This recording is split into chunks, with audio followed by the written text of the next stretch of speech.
You picking up your gun? Yep. It's your time to shine, baby.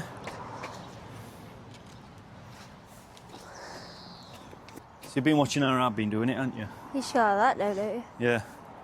If there's any weeds in between gaps, just make sure you get all them out. Okay. But if you just like slowly just take it over.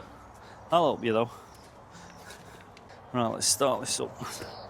And we'll start. If you do this section down here, look.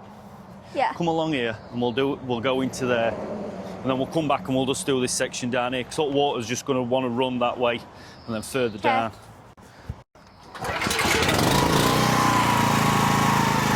Are you ready? Yes. Go!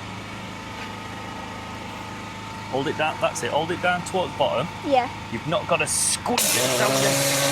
You're not got to squeeze it too hard, otherwise it'll hurt your hand. Okay. You've got to get your body behind it.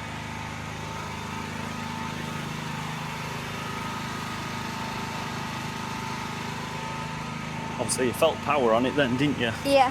So you've got to have a good stance. And then pull it. Where are you going? Where are you going, you? It's like a cartoon. That's it. Good solid base with your feet.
Get that bit under there, look.